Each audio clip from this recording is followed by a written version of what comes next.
আসসালামু আলাইকুম, welcome to my channel. আজকে আমি তোমাদের সাথে শেয়ার করব বিফ খিচুড়ি। আসলে খিচুড়িটা অসম্ভব মজার হয়। তো আমি যেভাবে রান্না করি এটাই তোমাদের সাথে শেয়ার করছি। প্রথমে আমি পাতিলে পর্যাপ্ত পরিমাণ সরিষার তেল দিয়ে দিলাম। তেলটা ভালো করে গরম হওয়ার পর দিয়ে দিলাম পেঁয়াজ কুচি। পেঁয়াজ দেওয়ার পরে তারপরে দিয়ে দিলাম কয়েকটা গোটা গরম মসলা। তারপর দিলাম ছোট্ট একটা টমেটো। পেঁয়াজ এবং টমেটো একটু নরম হওয়ার পর দিয়ে দিলাম আদা এবং রসুন বাটা। তারপর কিছুক্ষণ নাড়াচাড়া করলাম যাতে করে আদা এবং রসুনের কাঁচা গন্ধটা চলে যায়। তারপর দিলাম সামান্য গরম পানি। আমি পুরো রান্নাটা করব গরম পানি দিয়ে, এতে করে রান্নার টেস্টটা খুবই ভালো আসে। এরপর একে একে দিয়ে দিলাম হলুদ গুঁড়া, মরিচ গুঁড়া, লবণ, ধনিয়া এবং জিরার গুঁড়া এবং মাংসের মশলা।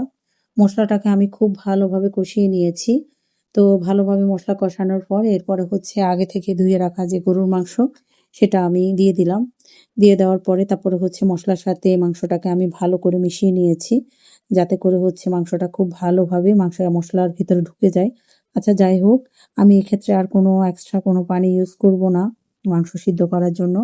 কারণ মাংস থেকেই 50% সিদ্ধ হয়ে যাবে, মাংস থেকে যে পানিটা বের হবে সেটা দিয়েই। তো আমি ঢেকে দিয়েছি। এর ভেতরেও মাংস থেকে পানি বের হয়ে গিয়েছে এবং মাংস আমি কিছুক্ষণ পর যখন ঢাকনাটা খুললাম তখন দেখলাম যে এখন একটু পানি রয়ে গিয়েছে। তো আমি আর এক্সট্রা কোনো তখনও পানি দেইনি। এরপর আবার ঢেকে দিলাম। ঢেকে দেওয়ার পরে তারপরে কিছুক্ষণ পর আবার আমি যখন ঢাকনাটা খুললাম তখন দেখলাম যে মাংসটাও শুকিয়ে গিয়েছে এবং পানিটা শুকিয়ে গিয়েছে এবং মাংস প্রায় 50% সিদ্ধ হয়ে গিয়েছে। তো এক্ষেত্রে আমি আরেকটু পর্যাপ্ত পরিমাণ গরম পানি দিয়ে দিয়েছি। আম গরম পানি দিলে হয় কি যে কোনো রান্নার টেস্টটা ভালো আসে এবং কালারটাও সুন্দর থাকে। তো যাই হোক, আমি পানি দিয়ে মাংসটাকে খুব ভালোভাবে পানিতে মা মিশিয়ে নিচ্ছি।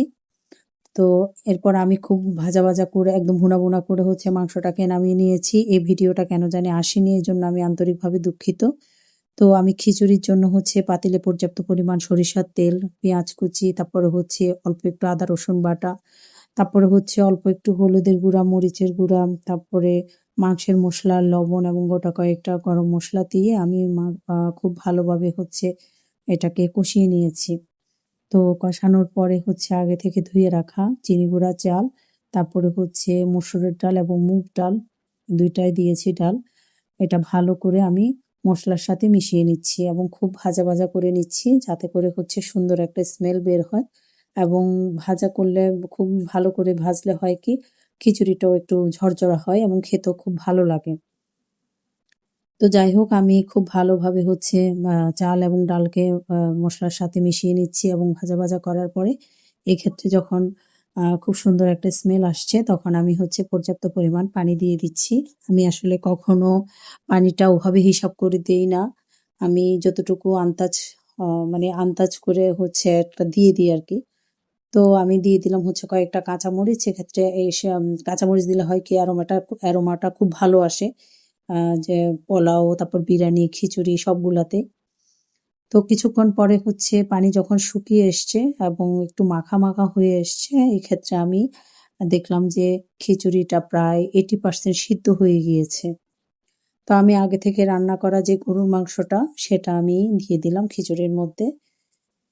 দিয়ে দেওয়ার পরে খুব ভালোভাবে আমি নেড়েচেড়ে নিয়েছি যাতে করে খিচুড়ি এবং মাংস এবং মশলাটা খুব ভালোভাবে ঢুকে যায় খিচুড়ির মধ্যে।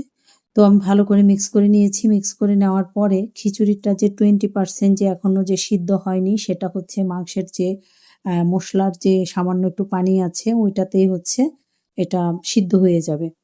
তো যাই হোক, আমি এখন দমে দিয়ে দিব। এক্ষেত্রে চুলার আঁচটা থাকবে মিডিয়াম টু লো। তো আমি বড় রুটির যে তাওয়া আছে মোটা, আমি সেটা দিয়ে দিয়েছি যাতে করে নিচে পোড়া না লাগে। তো আমি কিছুক্ষণ পর আবার নাড়াচাড়া করলাম এবং দেখলাম সবকিছু ঠিক আছে কিনা। চেক করে দেখলাম, আলহামদুলিল্লাহ সবকিছুই পারফেক্ট হয়েছিল। তো আমি ভালো করে নাড়াচাড়া করার পরে আমি দেখলাম যে এখনো অল্প সামান্য একটু এখনো ভেজা। তো আমি আবার ঢেকে দিলাম। তারপর আমি কিছুক্ষণ পরে উল্টিয়ে দেখলাম যে একদম শুকিয়ে গিয়েছে এবং একদম ভাজা হয়ে গিয়েছে। মাখো। তা আমি কি করলাম, ২ চামচ ঘি দিয়ে দিয়েছি। তো যাই হোক, আলহামদুলিল্লাহ এটাই আমার আজকের খিচুড়ি রান্না এবং আজকের খিচুড়ির ফাইনাল লুক। ভিডিওটা যদি তোমাদের ভালো লেগে থাকে প্লিজ আমার চ্যানেলটা সাবস্ক্রাইব করো এবং একটা লাইক দিও এবং আমার পাশে থেকো। ধন্যবাদ।